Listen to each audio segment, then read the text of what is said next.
বৈষ্ণব সেবার ফল কি? হরে কৃষ্ণ। প্রসঙ্গ হচ্ছে বৈষ্ণব সেবার ফল কি। তো বলা হচ্ছে বৈষ্ণব সেবার ফল আগে জানতে গেলে জানতে হবে বৈষ্ণবকে, সেবাটা কি, আর ফলটা কি। এই তিনটি শব্দ যদি না বুঝি তাহলে আমরা এটাকে হৃদয়ঙ্গম করতে পারবো না। বৈষ্ণব হচ্ছে যে ভগবান বিষ্ণু থেকে এসেছে তারা সবাই বৈষ্ণব।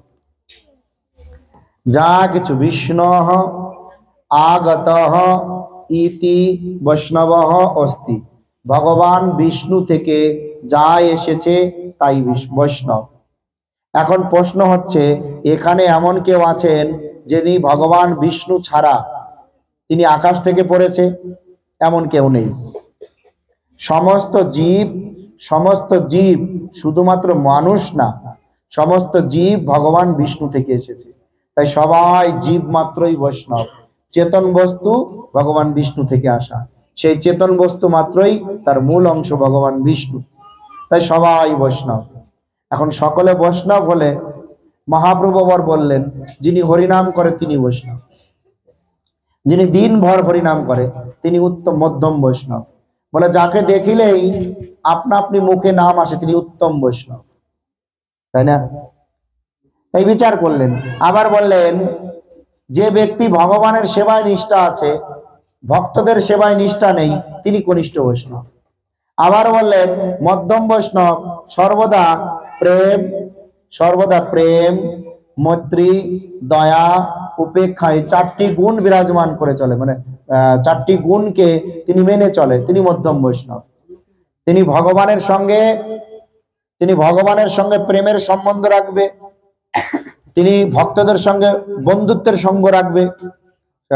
সম্বন্ধ রাখবে, তিনি জগতের বহির্মুখ জীবকে দয়া করবে যেন সেই বহির্মুখ জীব কৃষ্ণ পাদপদ্মে আসতে পারে। এটাকে দয়া বলে।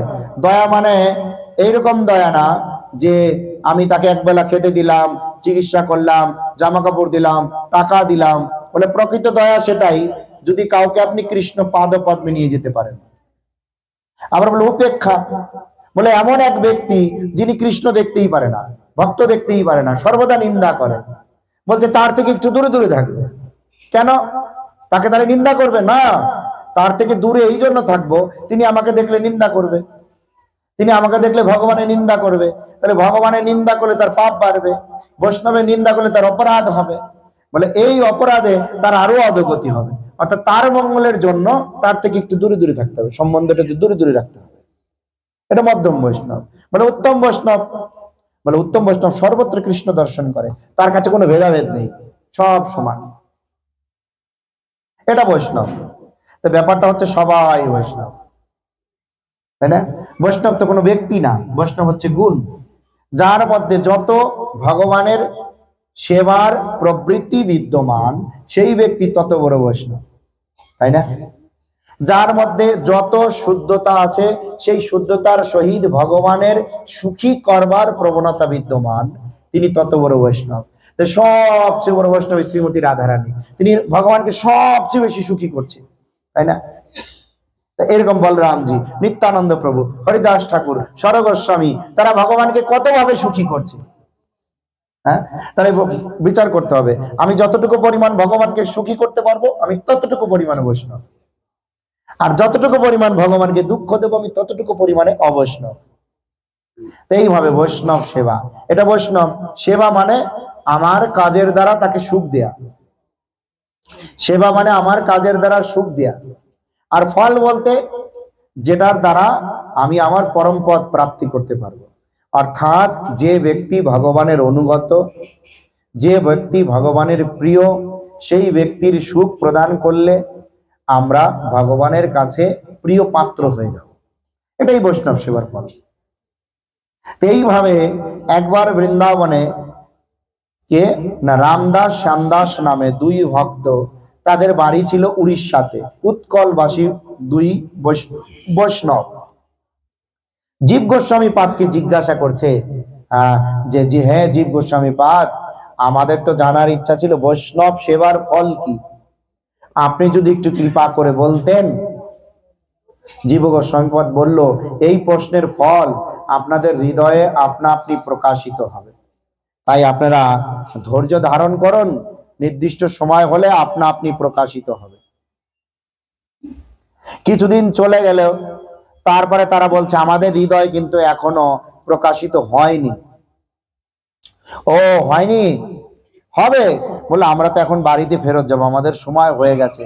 কেউ আপনাদের মতন যারা ধামে দর্শনে যাবে আর কতদিন থাকবে, নির্দিষ্ট সময় শেষে বাড়িতে ফিরতে হবে। বলে আমাদের তো এখন ফিরতে হবে, আমাদের গৃহস্থ লোক আর কতদিন থাকবো ধামে। তা বললো, ও তাই, ঠিক আছে, তোমরা এক কাজ করো, তোমরা যখন বৃন্দাবন থেকে উড়িষ্যা যাবে, ওই মেদিনীপুরের পাশে দেখবে ওই যে বাংলাদেশ, এখন পরে বাংলাদেশ, রাজশাহী জেলা, ওই রাজশাহী জেলা খেতুরি ধামে শ্রীল নরোত্তম ঠাকুরের আশ্রম আছে। শ্রীল নরোত্তম ঠাকুরের আশ্রম আছে।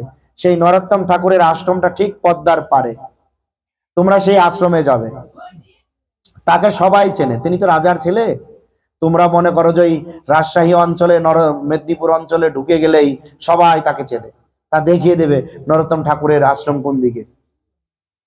তো এইভাবে তো মনে করেন যে তারা এখানে এসেছে, বলে সেখানে গিয়ে কি করব?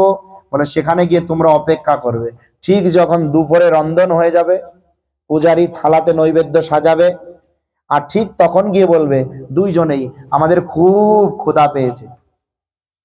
দুইজনে বলবে খুব ক্ষুধা পেয়েছে। যদি পূজারী বলে একটু দাঁড়ান, আমি ভোগটা নিবেদন করে দিচ্ছি, বলবে হবে না, এই মুহূর্তে আমাদেরকে খেতে দিতে হবে, না হলে আমরা চলে যাব। এইভাবে পূজারী একটা মহা বিপদে পড়ে গেল।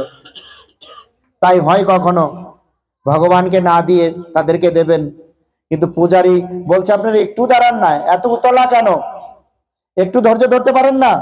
বলছে না বাবা, কোনো ধৈর্য ধরা যাবে না, তুমি যদি খেতে দাও থাকবো, না হলে চলে যাবে। আবার তিনি ভাবছে বৈষ্ণব যদি মন্দিরে এসে ফেরত যায়, গুরুদেব শুনলে তো।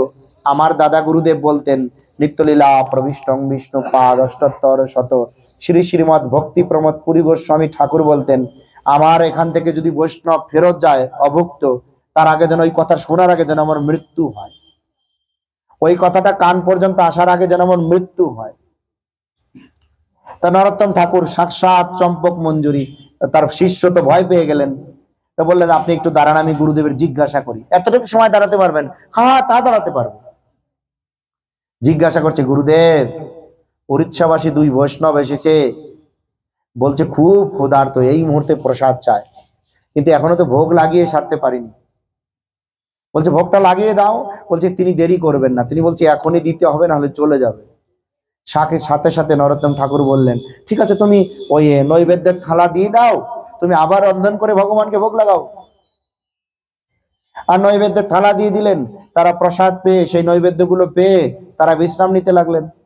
আবার রন্ধন করে পূজারী ভগবানকে ভোগ দিলেন। আর যখন নরোত্তম ঠাকুর প্রসাদ পেয়ে একটু বিশ্রাম নিতে যাবে, মহাপ্রভু এসে বলছে নরোত্তম, মহাপ্রভু প্রকাশিত হয়ে বলছে নরোত্তম, তুমি একটা কীর্তন লিখেছো। কি কীর্তন? বৈষ্ণব হৃদয়ে সদা গোবিন্দ বিশ্রাম, গোবিন্দ কাহে নম বৈষ্ণব পরাণ। হে নরোত্তম, তুমি লিখেছ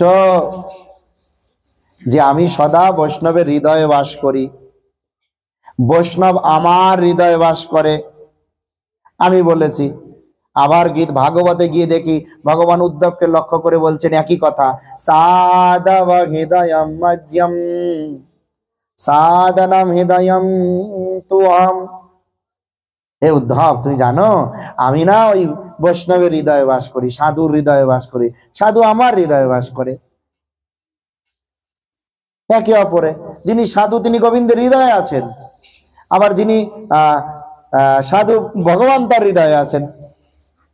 তাই আমি তার হৃদয়ে বাস করি। তাহলে ওই বৈষ্ণব খেলে আমার খাওয়া হলো না? তুমি নিজে লিখেছো, আবার তুমি নিজে কেন আবার রন্ধন করে ভোগ লাগালে?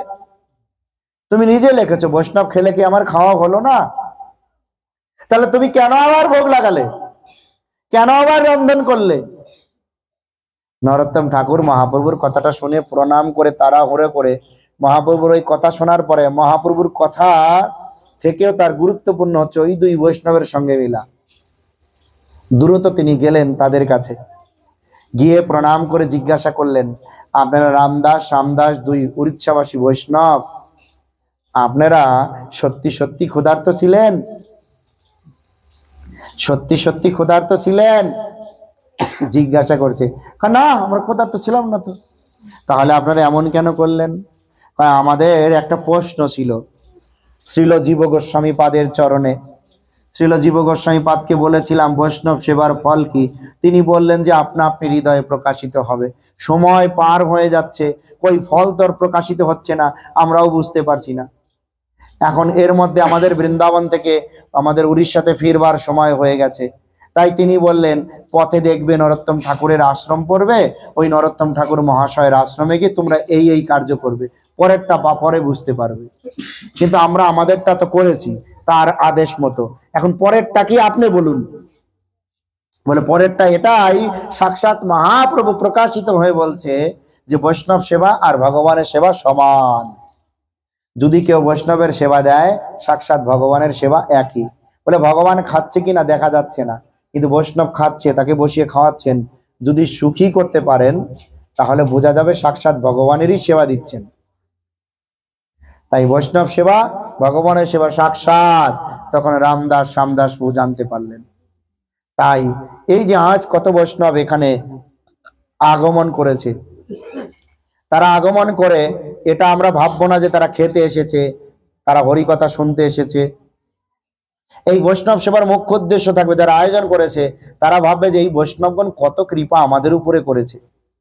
আজ তারা এখানে এসেছে এই বৈষ্ণব রূপী ভগবানকে, আজ আমরা মহাভাগবতকে আজ আমরা সেবা দিতে পারবো। হ্যাঁ, আর সেবা দিয়ে মনুষ্য জীবনকে সার্থক করতে পারবো। বলা বৈষ্ণব ঠাকুর কি জয়। এইভাবে